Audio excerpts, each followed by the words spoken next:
Hey guys, it's Dustin. I put on my video about pigeon genetics just a few days ago, but it's actually been a little while longer since I took an actual update, so I'm out here now.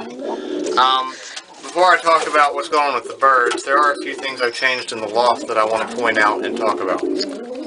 Y'all already knew I had a calendar hanging up, which is torn and keeps falling back down to February instead of March. But, and I duct taped a pin here.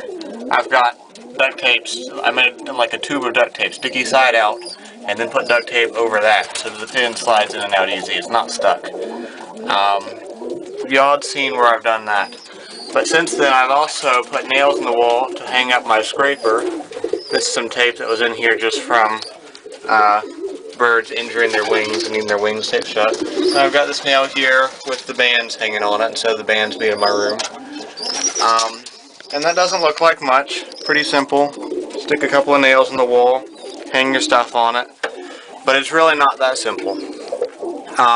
These are fairly decent sized nails, and you just certainly don't need a nail that big, not that wide or not that long to hang something on. I mean, I could have taken a nail, you know, as long as what's sticking out of the wall here and much skinnier and stuck it in there and then hung these on. That seems like it'd make much more sense than to come in here with a big nail that'll take longer to drive in and be louder to drive in a loft full of breeding pigeons. So that seems like the obvious choice, to put in a small nail. But the problem is, pigeons are very good at finding ways to hurt themselves, and they have very delicate skin, very thin skin. So had I used a really skinny nail, even though the point is going in, if I'd used a really pointy nail, I can assure you that eventually I would be making a video saying such and such pigeon smacked against it and it impaled itself, and I came and found it hanging dead in the loft.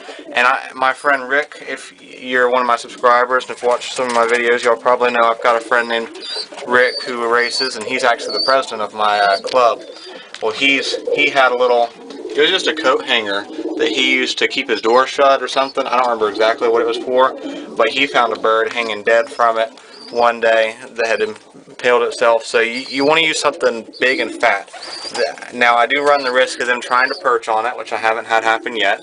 I'm sure eventually a bird will, you know, land on it. I don't think they're going to try and sleep on it or anything. But you want something kind of big and flat, round, so they won't easily puncture themselves.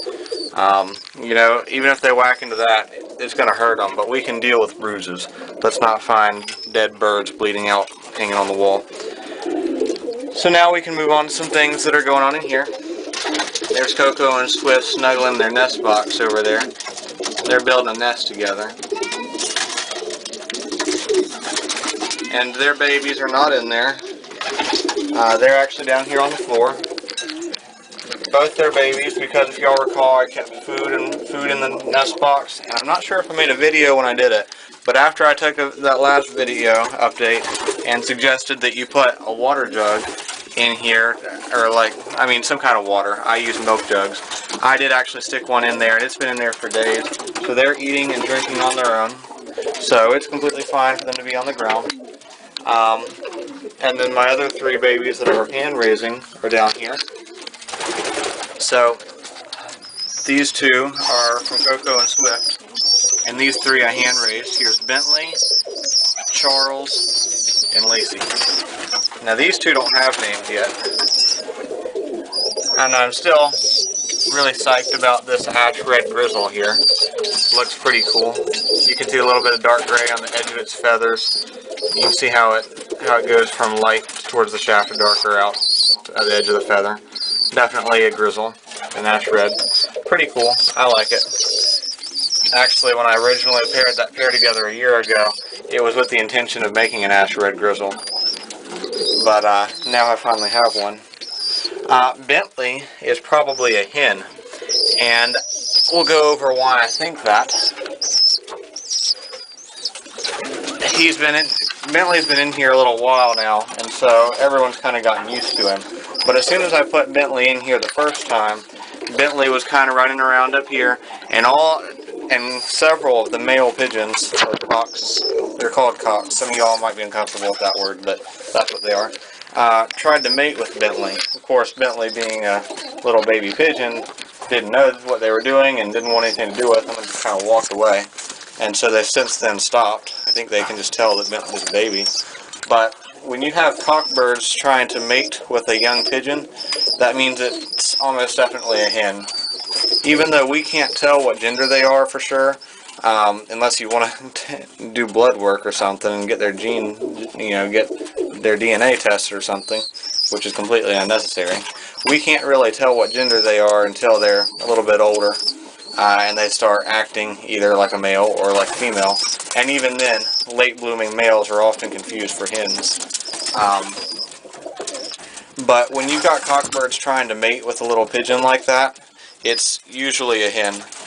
See, he's trying to eat out of there. I need to give him some more food. I think they're out. There might still be a little bit in there. I think there's still a little food in there. They're pretty great at tossing fine shavings in there. But if the cockbirds are trying to fight your young pigeons, it's more likely that they're cocks. Now that doesn't necessarily always hold true. I mean, a really, there's a certain word I want to use which I won't, but a very driven cockbird may try and mate with young male pigeons. Especially a young cockbird may do it not really understanding the whole gender thing. And a cockbird could easily try and fight a young hen pigeon. But if they're trying to mate with it, it's almost certainly a hen. And if they're trying to fight with it, it's probably a cock. So that just helps with the guessing game. Then this pair of rollers here, their eggs are going to hatch towards the beginning of next month. I forgot to write it down on the calendar when they laid them, so I don't remember for sure. The hen that is the mother of them, right here, she's actually having some problems. If y'all watched my genetics video, y'all saw it looked like another pigeon pecked her in the eye. It's not really focusing very well, so you can't see. But you can see that little reddish, darkish mark towards the front of her eyelid, probably where they grabbed her. Pigeons don't really peck, they grab and pull. And so they probably got her by the eyelid. Now, pigeons don't really go for the eyes on purpose, or not that I've ever seen. And that's the first time I've ever seen one of my pigeons injure another pigeon. And I've been keeping pigeons for a few years now. So they don't do it on purpose. That's just where it happened to grab her. She's looking a little bit better already. She'll probably be fine in a few days. If y'all remember my indigo roller cock, my older one was made of this ash red satinette, and they've got eggs now in there, you can see. She doesn't really want you to see. My Bill Sonder cock mated to the hen from my friend Rick. His babies are getting pretty big now. I've already banded them. You remember you want to band them around 7 or 8 days old. The longer you wait, the harder it gets, until eventually you can't get the band on anymore. I just think it's cute watching Coco and Swift building their nest. They're having quite a ball in there. But so they'll go ahead and lay another pair of eggs. Now I've seen them mating. She'll probably lay eggs here in the next few days, just as soon as they can get that nest built. She'll be popping eggs out. This I want to say it's probably a recessive red. Bald-headed roller cock mated to a blue satinette, the one right below him. You know, they're the ones that weren't incubating their babies properly, and I had to take them in and hand raise them. They're doing very well, by the way. They'll be out here in the loft probably by the end of the week, and you'll be seeing them. Certainly the older one will be. And they're building a nest now. I don't have doors on that nest box, but I gave them a nest bowl, and they're building a nest. She'll probably lay eggs pretty soon. If you can kind of see, she's not doing it an awful lot right now, but the feathers right near the base of her tail are kind of humped up a little bit, and her tail had been kind of bent towards the ground a little bit. That's a sign that they're about ready to lay. That and the fact they just built a nest. This pair of rollers here, again, I want to say that's a recessive red cock, but I'm not positive. That one honestly looks like it could just be a T-check without any spread. That one looks like it could just be a T-check, ash red T-check, but it's a piebald roller. A bald-headed roller, and it's made up to this tiger grizzle. I want to say she's a recessive red, and she just laid an egg. And again, by her posture, you can see the small feathers right at the base of her tail are kind of pushed up, and her tail is kind of angled down a little bit, so kind of making kind of like that. and she just laid an egg. So this pair of rollers right here, this homozygous grizzle hen mated to this younger indigo bald-headed roller cock. They look like they'll be breeding soon. They haven't really made much of an effort to build the nest, but he's been driving her pretty hard. And then Ash and Minnie down here, two ash red bar racing homer and a blue check hen racing homer. They have laid. Now, a little bit of story on them. The first egg time they laid, they wouldn't lay at all last year. But this year they laid one egg, and it hatched, and I had problems with it. Partially my fault, partially their inexperience. If they had been more experienced parents, they could have dealt with it. But I raised it inside. That would actually be Charles, one of the ones right over there. And but they never laid a second egg. Well, a few weeks, probably like a month ago, I don't know, I guess it was a little less than a month, she kind of made a raggedy nest kind of in the middle of the loft, and I took the first egg and assumed she would, because it was still cold then, I didn't want it getting broken or freezing to death or anything, so I took it, and I assumed she'd lay the second egg sometime the next day, and then I just add in the first one with it, and she'd be incubating them. They're not liking the Bentleys over here. Bentley, he wants to be with me. But I took that egg, but they never laid a second one. Again, it was just one egg. So I left that egg inside, and they just finally laid another egg. Not yesterday, but the day before that. And yesterday I brought that egg I'd been keeping inside and put it out under here with them. Now I had that egg inside for at least 2 weeks. It was probably more than that, probably more like 2.5, 3 weeks. So I'm really curious to see if the egg is still viable.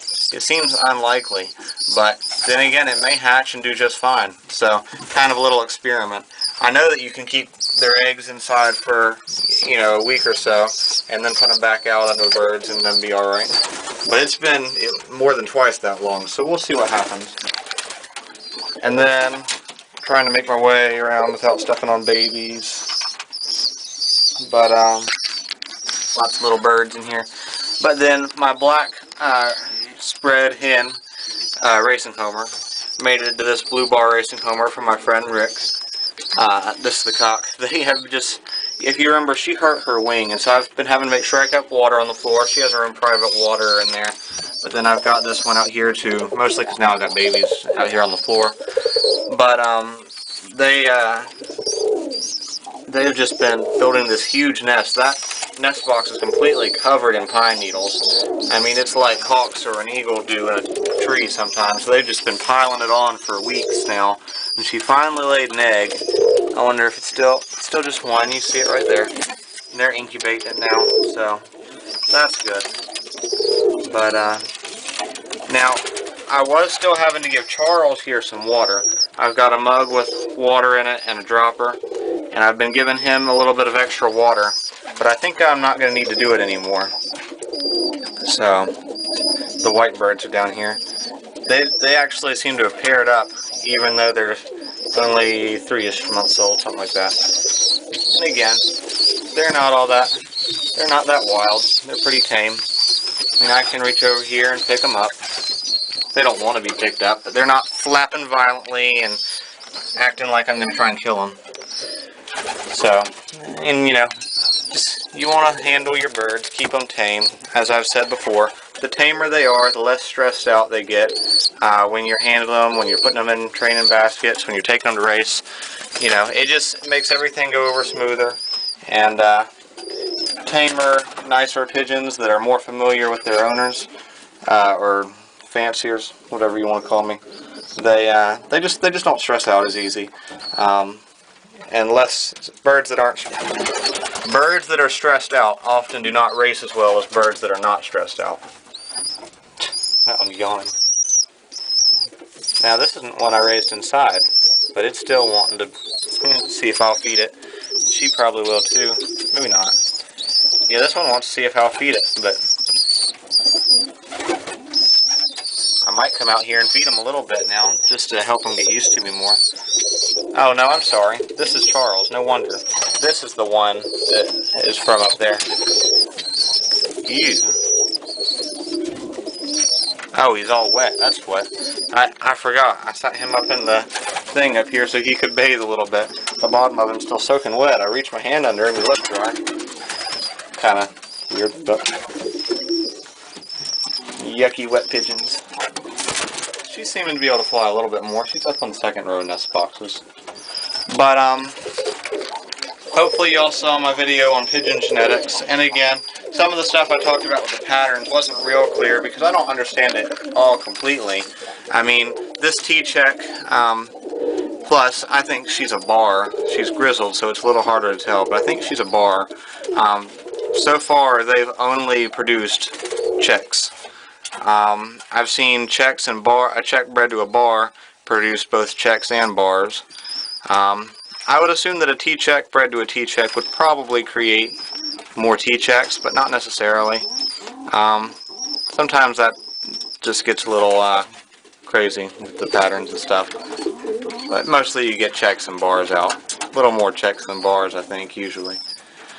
But all I really did was talk about the genetics themselves and not of what use they can be to the racing or roller fancier, like sex-linked breedings.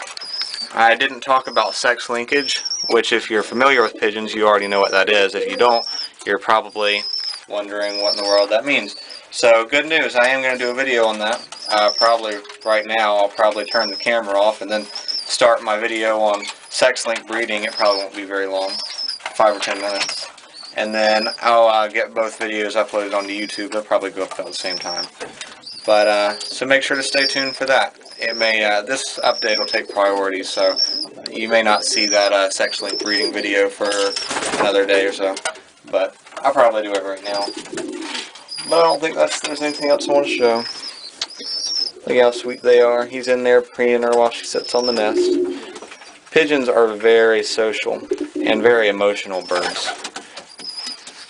They love to be loved on, and they love to give love to each other.